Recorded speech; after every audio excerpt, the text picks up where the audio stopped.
9 years here at Gearbox. How you doing today, Mario? Hey, how's it going? Yeah, 9 years. Damn.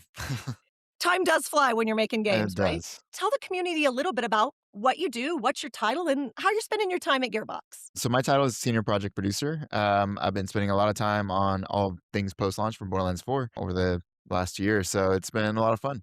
For those that maybe don't know what a senior project producer does, kind of high level, what else are you doing to make sure this product goes from inception to being out there for the community? So we Right, work a let's see lot what they got with going. all kind of departments all around Gearbox. Anything from creating concepts and assets from the very beginning, all the way to the end with like marketing materials and all that stuff. So as a project producer, we're kind of involved in a little bit of everything, and we get to kind of spend a lot of time working with a lot of really creative people. I'll say this, Mario runs a tight ship over there. I threw out one idea that kind of gained some traction, and he was quick to slap my wrist. He's like, "No, our team is too taxed right now. They're working on too much. You can't add new stuff in." Got to protect the team sometimes. And who else do we have with us today, April? We are going to have Caleb Kennedy, who is a lead level artist here at Gearbox. How you doing today, Caleb? Hey, I'm doing pretty good. Excited to talk about the cool stuff we're working on. Excellent. So, level artist, what does that exactly mean? Level artists are basically the world architects. So we create the physical worlds that you do all of your shooting in, basically. So we work with art direction and narrative to kind of come up with the themes for the worlds. We work with level design and the layout process. And we work with the other art teams to make sure we have all the pieces and parts we need to bring everything together. So it's a really collaborative, fun show. If it's not too much of a spoiler, what was like your favorite thing that you made for levels for Borderlands 4 or some of our post launch content? Honestly, I think it's probably these things we're going to be talking about today. We were really able to like play with stuff, like take risks, experiment. The cyber noir city we're going to talk about, I think, is one of my favorite things that I've worked on recently. Yeah, we kind of buried the lead here. We have a lot of content to get into here. We have Bounty Pack 3, which is called A Zane to Kill For. You know who that's about. And then we have a takedown called Takedown at Hadron Abyss. Both are awesome. And I can't wait for you guys to dive into these and reveal some of what players can expect. Caleb, let's start with you here. Let's dive into the journey that players are going to be taking in A Zane to Kill For. What's kind of the narrative hook here, guys? So, in A Zane to Kill For, Zane has lived a hard life, right? And as a result, his memories are fading, as they do for all of us as we age. And so he's looking for a way to preserve those memories. So his solution is he's created digital clones of himself called memory zanes, and he's placed these memory zanes in the digital realm. Unfortunately for him, one of these memory zanes has been murdered, and he doesn't know who did it. He doesn't know who's behind it. So he's enlisted your help to help him track down the perpetrator. And in order to do that, you have to actually go into the digital realm. So that's kind of the premise and how it kicks off. It has an interesting thematic element. You kind of tease that for a second, but can you kind of describe the environment players will be in? So for both of these releases, we're really taking the player far afield from places in Kairos that they're used to and putting them in totally unfamiliar territory. So in a Zane to Kill For, we're actually putting them inside an arcade game. So they'll basically be in a video game within a video game. This is the world of Private Dick. It's a cyber noir city. So it's very futuristic, lots. Be interesting to see how they pull this off, us being in a digital realm instead of being in the normal physical realm, and whether or not that's going to have any impact on kind of our player design and stuff like that. So, Of neon, flying cars, sprawling city skyline, but it's also dark and moody to reflect that noir vibe. So we had a lot of fun playing with those elements. I think my favorite part of this one is how many different hats Zane gets to wear, both emotionally and aesthetically. So I think that's definitely something to look for when you're playing. And Mario, how many Zanes will players be interacting with as they take on this journey?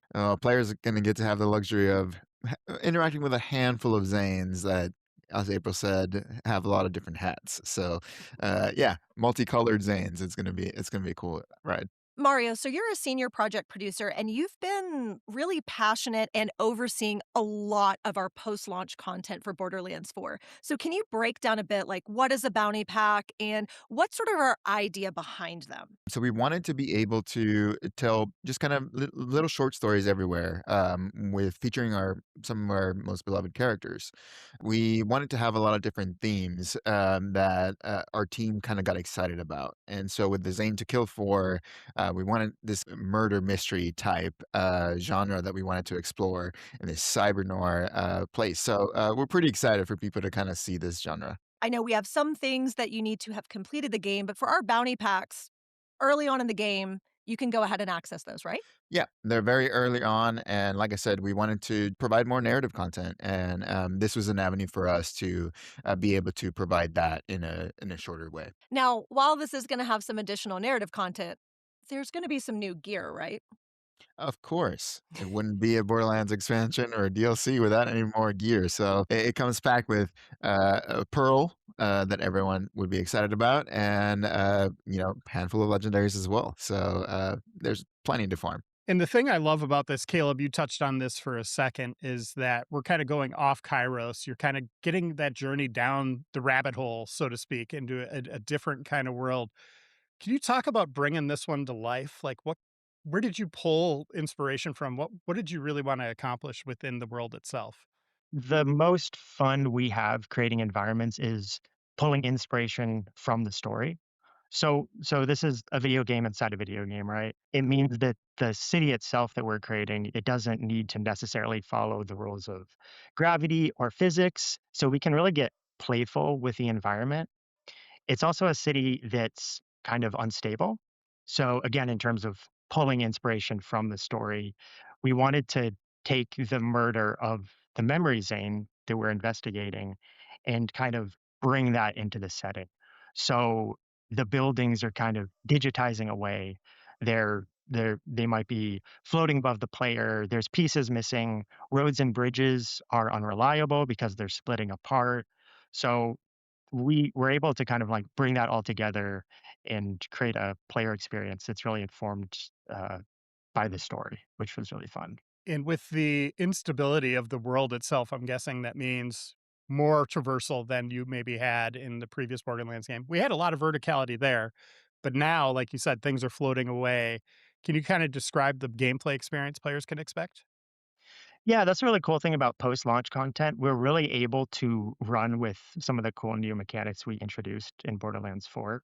So, uh, for this, it was really important to us that you're moving through the city in an engaging way. You're not just walking down sidewalks, running and gunning down the streets.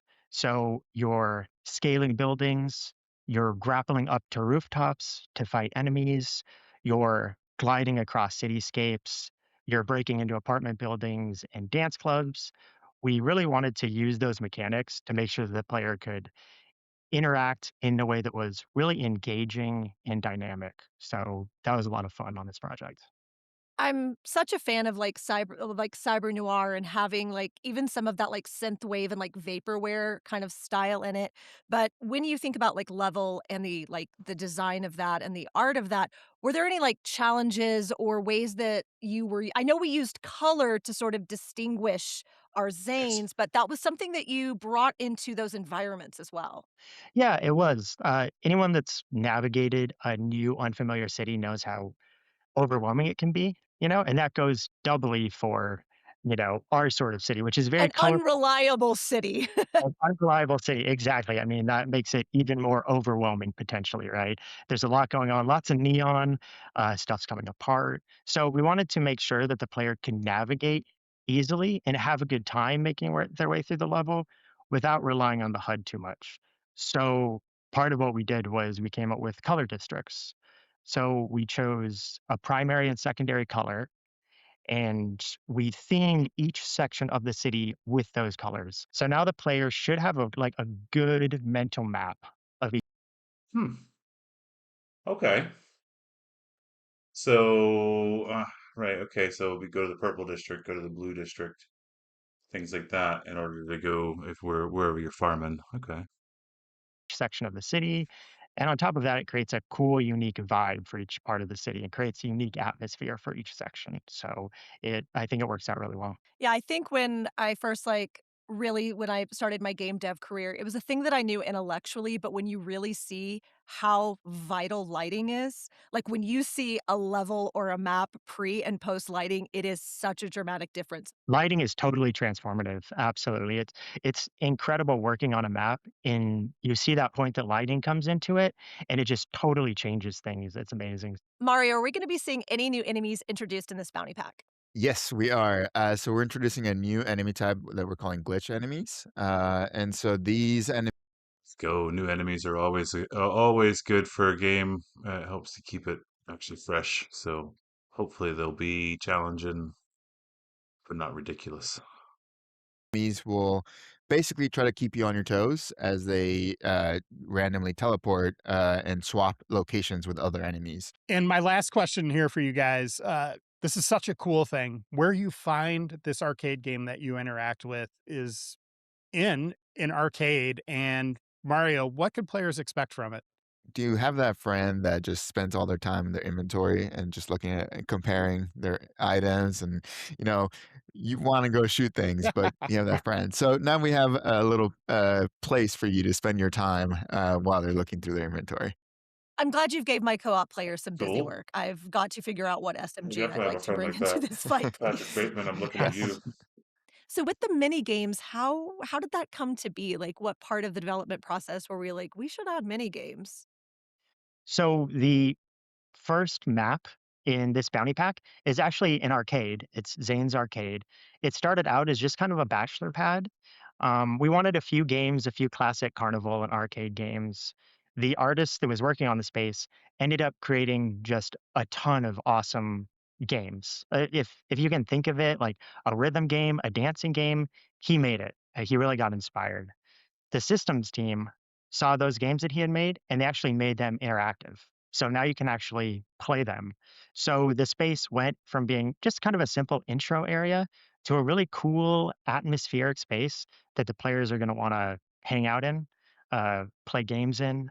It's just really cool kind of example of developers bouncing ideas off of each other. We have a vault card for this bounty pack. Comes with, like you pointed out, some new legendaries. There's also an array of cosmetics. Can you guys tease anything there? Mario, any jump out to you? This is a It sounds awesome. That sounds really cool. As long as the games are fun and not super lame and repetitive. If we can ride like the racing game, there's a lot of different games there, like between classic arcade games and like I said, carnival games. Yeah, it looks really cool. arcade video game type theme, and so there's a lot of neons, a lot of really cool cosmetics that are very digital kind of materials in that sense. Like all malt cards, we have 4 rerollable pieces of gear, and lots to choose from in those cosmetics. So lots of really cool ones. All right, let's shift gears now to another big piece of content we're releasing, Takedown at the Hadron. Definitely happy that there's a new vault card coming. Like we have the two that we've had forever. I mean, A, the guns were pretty trash, but B, they've been done. They've been done for months and months and months. Abyss. For those of you that don't know, takedowns are mob centric, end game, challenging content that really pushes the players to use all of their skills to make it through to the end. Mario, help me out in describing this. What can players expect from this takedown? First of all, the theme of this takedown being underwater was just awesome. The team did an amazing job with trying to get this kind of claustrophobic feeling. It's what you come to expect from us from as far as takedowns go. So lots of mobbing. You get to the midpoint fight where you fight some mini bosses, more mobbing, and then you get to the final boss, which we can finally say it's the child of Terramorphous. So, so excited for people to see that, bringing back nostalgia in this one. Even, like, Reiner, when you first were starting to, like, really dive into, like, the world of Borderlands with us, one of the things that you pointed out for Borderlands 4 was, like, "Where did all these big skulls come from?" So, I I think want to that fight those creatures. Yeah. I think you might get your wish. Yeah, I think for the first time we actually get to see the big skeleton and what it belongs to or what it's fighting and stuff. So it's really cool to finally get to see this skeleton and the big guy. Yeah, it's I mean, every Borderlands has those gigantic skeletons, you know, Yeah. and the level artists were always like, "Man, we put these in every map. We wanna see what the skeletons belong to, and we wanna fight that thing." So this is a really awesome opportunity to finally do that. That was really fun. And for this particular takedown, is this gonna be free for players, right? It is completely free. Everyone will get to enjoy it. Yes. Nice. And Caleb, designing an underwater laboratory, I mean, this is kind of the supervillain's dream. Like, you know, you made it when you have an underwater lab, right? Like, what are players going to expect or what can they expect as they go through this very dangerous territory? So when you have a theme as cool as underwater mad scientist laboratory, you really want to lean into it and really like use it to its full potential. So we want to make sure that the player always remembers that they're in an underwater laboratory, right? So any chance that we could, we would blow out walls and add windows. And like think about like in an aquarium where you're like in the shark tube, you know, that's kind of the vibe we Yeah. wanted to go for. So we wanted the player to feel like they were encased in water. On top of that, something terrible has happened in this laboratory, something really traumatic. So it's actually collapsing around you. So we have water pouring in from the walls. Certain areas are flooded in the laboratory. It means we can, you know, play with combat in cool ways. It means we can introduce enemies in cool ways. So the environmental storytelling and the gameplay really kind of come together in a cool way in this takedown. So, this evil scientist, whoever's down here doing experiments, what were they working on, Caleb? They were working on animal experimentation. So as you're making your way through the laboratory, you see the results of that. We really wanted it to feel like an operational laboratory. So that really went into the storytelling. You see the equipment, you see the failed experiments, and you fight the failed experiments. So there's lots of half human, half fish hybrids you have to fight. On top of that, you meet a scientist New who enemies had a again. change That's of cool. heart, whose conscience got the better of her and kind of Sounds like convinced her that Zephyr. she had to stand up and do something. So there's a story that unfolds around that that's really interesting. And for something like we're underwater and you're kinda you have a lot more visibility, of what might be around you. So Mario, was there a way when we were, like, sort of high concepting this that you wanted to create some tension for the players as they move through the environment? For sure. That was one of the key elements that we wanted to kind of accomplish with this takedown was from the very beginning, you saw the giant boss kind of swimming just above you. So you're going to get That's to called see the giant foreshadowing. Terramorphous just swimming as you're making your way through the takedown. So that was just a really cool moment that sometimes I just stop and like watch because it's really cool. So I'm excited for people to see that. And as players make it through, take on this boss, complete it, that's just the beginning. There are multiple difficulties. There's things that players can interact with here. Mario, can you kind of set the stage for this? It's a little different system than we're used to. Yeah, so this is the new part of this takedown. So after you beat it, you unlock this challenge system, and so you're able to kind of choose your difficulty. Of course, the harder difficulty that you put it at, the more rewards you'll get at the end. So if you Nice. go all the way, you can unlock up to like 5 red chests worth of lots of loot. And so it really depends on kind of Coop, coop, how coop. much you want to challenge yourself, and that's all part of the system of the takedown. And what kind of loot can we expect? Oh man, lots of really good loot. And, That's not good enough. You got to be more specific. yeah, so we can expect a pearl for sure, one Okay. pearlescent, and we have 9 legendary pieces of loot, so including 6 weapons, a shield, a rep Hopefully kit, they're and a not grenade. trash. It's all that plus 5 class mods as well. So, 5 class mods, but maybe more? Yeah, one more when Story Pack 2 comes out with our new Vault Hunter. Now for this one, we've got bosses and mini bosses. So, are any of those gonna have a dedicated drop? Of course, yeah. So same as usual, we have our dedicated drops for both of them. We should also dive into the roadmap for Borderlands 4. We just released a new version of it today. What are some of the highlights that we're gonna see on this updated roadmap? So last Devcast, David Right, before they dive into the roadmap, that that takedown sounds pretty cool. I like the environment. I like the fact that obviously it's got that foreshadowing. You're seeing the boss swimming around the facility while you're making your way through it as well. So it'll be interesting to see. Hopefully the loot's good. Um, but let me know what you think in the comments. mentioned that cross-platform progression was coming soon. I'm excited to say that it will be releasing with this update. I'm really excited about the next bounty pack. Like these projects that we're talking about today, we're also taking the player to some really cool, unexpected places, and we're also playing with traversal in really interesting ways. So I think that one's really going to blow players away as well. So I'm really excited to be able to talk about that. To recap the roadmap, both that takedown and bounty pack are coming on June 25th. This new Yeah, let's have a look here. So, yeah, Takedown and the Vault Card Bounty Pack are coming on June 25th. That's just next week. It's literally next week. So that's awesome. Is that Wednesday? Tuesday? No, Thursday. The 25th, next Thursday. Awesome. To include Borderlands 4 again for next Flat Screen Friday. And then Bounty Pack 4 coming at the end of July. And then obviously we've got a new Vault Hunter coming in September. I'm sure they're going to go into that here shortly because all the information definitely came out after the Devcast. So content includes new missions, bosses, and gear, including challenge-based cosmetics in the takedown. Our update after that will be Bounty Pack 4, which offers a bunch of great new content and a new vault card. Then in September, we have Story Pack 2, our new Vault Hunter, and Bounty Pack 5 releasing together. And of course, you're gonna see more about that on future Devcasts.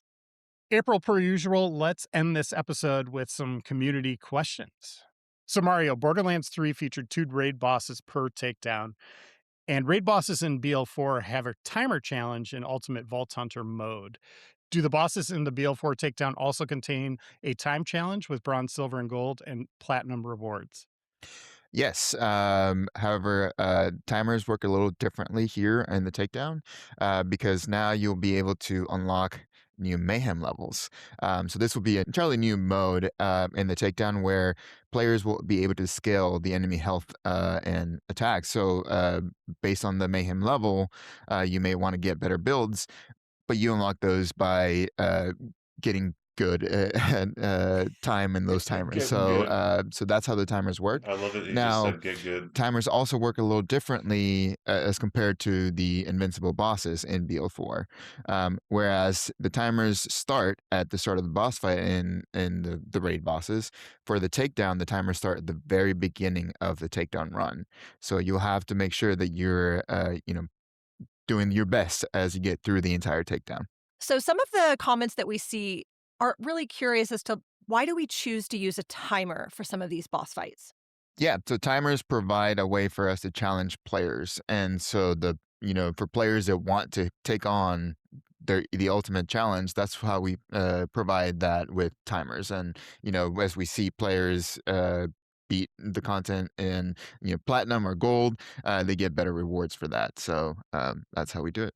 My emotional support Devcast guest, Grant, only two-time guest here on the old Devcast, I know that he very much, as the creative director of a lot of our post-launch, wants to make this challenging. What are some of the ways that this is going to challenge our players? Yeah, so we talked a bit about the difficulty systems that we're introducing with the takedown. But with this takedown specifically, we have very limited spawn points as well as limited vending machines. So you got to be good at your ammo management as you get through the takedown. So some things to look out for. Well, speaking of the different ways that we challenge the players, what's some other ways that you're going to see that manifest in the next content? Yeah, so with the takedown, we talked about the mayhem levels. There is one additional last game mode with this takedown, which we're calling hardcore mode.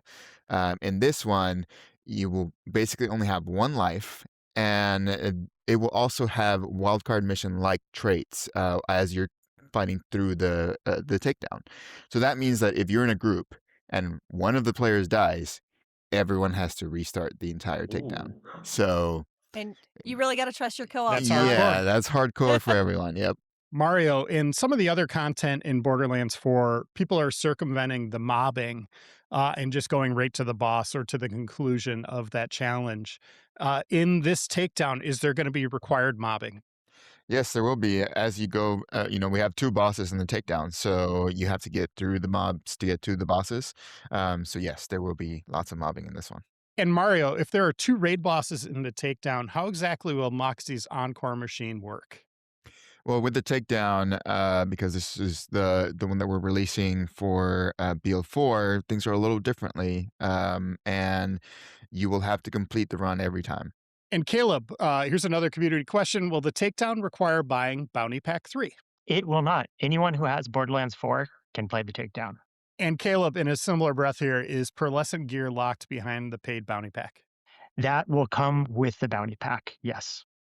All right, guys, this content is awesome. I can't wait for players to get their hands on it. Anything else you want to add? I think players are going to be really, really stoked at how different, how varied this content is. I think we're doing something really, really exciting and bold this time around. So yeah, I'm stoked for players to see it and for them to play in these cool Is that worlds that word, we eh? built for them. Stoked. Yeah, I mean, we have a takedown. Uh, that's cool. So I'm excited to see them all play it. So yeah. And thanks so much for tuning in to Gearbox's Devcast.